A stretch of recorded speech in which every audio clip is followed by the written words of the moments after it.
A good example is, and this is a preprint that's available right now, we went into a pig genome and we basically modified 43 copies at a time in one generation using the base editors. So what it effectively did is it got rid of the endogenous retroviruses, which are a bottleneck for organ transplantation work. So gone are the days where we're tinkering around with one gene. Now we're talking about 43 genes dispersed throughout the genome. So I want the audience to appreciate that,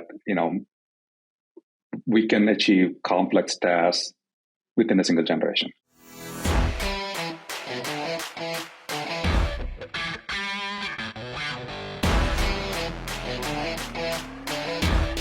Welcome to the Swine Health Blackbelt Podcast, the latest swine health research digested for you. My name's Dr. Clayton Johnson. I'm the host of the podcast. And joining me in our illustrious podcast studios for this week's episode is Dr. Bhanu Telugu. Dr. Telugu is an associate professor in the Division of Animal Science at the University of Missouri in Columbia. Dr. Telugu is an expert in animal biotechnology, and particularly as it relates to livestock medicine. And Bhanu, number one, thank you very much for coming on the show. You've got tremendous perspective. You're a veterinarian, you're a PhD. You've been involved in direct biotechnology application to livestock animals. Let's start kind of big picture. In your part of the world, if you're going to an industry meeting with your peers, what are the topics that you're talking about? What are the things you're exploring in terms of biotechnology and how it can help livestock and the consumers of livestock all over the world? Well, thank you very much for the kind introduction and the invitation, Clayton. As you mentioned, we live in the biotech space. We work with livestock species. We use CRISPR-Cas technology to custom genetic engineer the animals. The way I look at it is it actually exists in three different bins for me. So I call it animal health. So much broader speaking, it's animal health. So that would be disease resistance, disease resilience, improving animal production. That's one area. Another one is human health. So we use livestock species for preclinical research, so modeling diseases, so that we can develop medicines more appropriate and more effective for human use and also for veterinary use. We also engineer these animals with the explicit purpose of helping the greater organ shortage that exists. So again, in the human health space. And we talk about the One Health and the merger of these two, which is the zoonotic diseases, where we can take pigs, for example, out of life cycle of a disease. Not only the animals would benefit from it, but also the humans would benefit from it. A good example would be flu, right? So these are the three areas that my lab is most interested in and most actively working on. Bhanu, you mentioned the Cas technology, the CRISPR technology, and a lot of people listening to this podcast are directly going to correctly think of the PRRS-resistant pig. Before we dive into very specifics, is CRISPR the primary technology that you would use in each of those three areas, the human health, the organ donor opportunity, the animal health, or is there a variety of platforms, right? Is this like vaccine technology where we've got a lot of different options and the use case will determine which is the technique that's best? That's a very good question, Clayton. So the way I look at it is we should let the question guide the solution. Right, the problem guide the solution. So we always start with, what is the problem that we're trying to solve? Is there a solution that we can find? And use the appropriate tool for that. So CRISPR-Cas at the fundamental level is like a genetic scissor. It goes and cuts the DNA. And then you can do several things with it. The next iteration of those are actually what we're currently using. We're calling as base editors. So here is where you can just go and change like one of the four letters to something else. That's much more powerful because most of the variations that we see are single nucleotide changes. Sure. So we don't have to cut the whole genome, make a mess out of it. There are other technologies that are coming in, not going into too many details, but there are prime editors, variations of this. But the way I look at it is they're getting much more sophisticated, much more simple, and most importantly, very efficient at what we want to do. So no longer are the days where we have to worry about, can we make this? How complex the modification is, how many modifications we may have to make, to where we're basically saying, okay, that's no longer a limiting factor. So let's really focus on the solution that we want to deliver. A good example is, and this is a preprint that's available right now, we went into a pig genome and we basically modified 43 copies at a time in one generation using the base editors. So what it effectively did is it got rid of the endogenous retroviruses, which are a bottleneck for organ transplantation work. So gone are the days where we're tinkering around with one gene. Now we're talking about 43 genes dispersed throughout the genome. So I want the audience to appreciate that, we can achieve complex tasks within a single generation.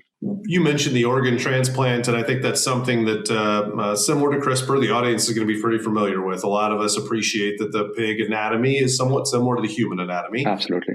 You mentioned the reoviruses and developing a resistance, for lack of a better term there. What other hurdles can biotechnology help solve to turn that from an idea into a reality, where if I need a new heart, I need a new liver, there is a more abundant supply of those things? Currently, the technology does exist where a person with, I'm just throwing out something here. Let's say acute liver toxicity, meaning that somebody got alcohol poisoning or something like that, livers got damaged, and they need help. Liver is an incredibly regenerative organ, right? So now currently there are companies that are working, including our group, that have pigs that can be used as an external dialysis machine. So you can put the liver outside, perfuse with human blood, and the liver will provide the support. And that may be good enough for us to detoxify the patient so that the endogenous liver can support them. There are cases with these commercial companies, eGenesis, as you're familiar with, and United Therapeutics, that's based in Virginia. They're already going with this multi-gene modified pigs where you can put a kidney into a patient, and that patients are doing incredibly well, going past 1 year. I think a great benefit to me, the way I look at it is, I think we're still decades further along where we can basically just replace organs at will, and they'll be just fine in patients. But right now, they have important use cases. Like if you find a patient early enough that if we don't do anything, they'll go down to a dialysis. And once they go onto a dialysis, that's one-way route. They're basically counting days before the kidney completely goes away and they need a replacement organ. But if you go early on, these organs can be put ectopically, meaning that you don't have to replace the kidney, but you can attach it to the patient. And they can perform the additional functionality and give them extra time, basically. So maybe they can benefit from not having to go into dialysis 5 to 10 years from now. So they are incredibly helpful. And the lowest hanging fruit is what I just mentioned, where you can just make some mini organs from these pigs and put it at different sites in the body. They can provide additional support to the patients. So from a biomedical standpoint, that's the greatest benefit I see. Another thing I want everybody to appreciate is, on the flip side of it, we can actually engineer these pigs to replicate a disease much more closer to the humans. And that's is incredibly important because the drug development pathway right now is really messed up, for lack of a better term. So we're going from cells to mice, and then we're going into people, and we're seeing that 90% of the drugs are failing. And it should not surprise a whole lot of people because what works in mice, very different. Yeah, may not scale to human patients. Even just the simple question of how much dose we have to give going from a mice to a human. There are much better models. There are much better models. On the flip side of it is we do this and then we go into non-human primates, such as monkeys. They're incredibly expensive. They're more sentient beings, for lack of a better word. So we feel like the pigs probably can be a much better bridge model, where if you can replicate the disease in a pig, there is a much better chance of developing drugs that would be incredibly effective. And I'm going to give you one example and we can move on. We recently worked on a gene therapy drug. So think about it as a patient that is born and they don't have a functional gene. So they're not making the protein. So whatever happens is they need functional gene replacement. Yep. And they try to engineer this mutation that they found in a family that causes heart disease, basically. The kid's going to die in a year if they don't have that replacement heart. That's the extent of it. And they try to engineer that mutation in the mice, and they're perfectly fine. So it fundamentally goes back to that they have different biology altogether, but they use a different protein then. And so they asked the question, can we do this in the pigs? And sure enough, we introduced that mutation into the pig, and they die within like 2 months, just like this they see in the human patient. So now you have an appropriate model where you can actually develop a treatment. So we tested a therapeutic in the pig. We showed that it performs very well. So now there is hope for patients where this can go into a clinical trial. And when it goes into clinical trial, the patients would be probably spared of all the, inadequacies from the mouse data set that we get. So that's another sphere in which most of my activities work in our lab is trying to develop good preclinical models that have high success rate when it goes to human patients. So that's another power of biotechnology using livestock species. PCV2 presents significant challenges to swine health and performance and continues to evolve in today's herds. Ingovac Circoflex AD is the first vaccine to include both PCV2A and PCV2D antigens, delivering broad, homologous protection against the most prevalent PCV2 genotypes in the U.S.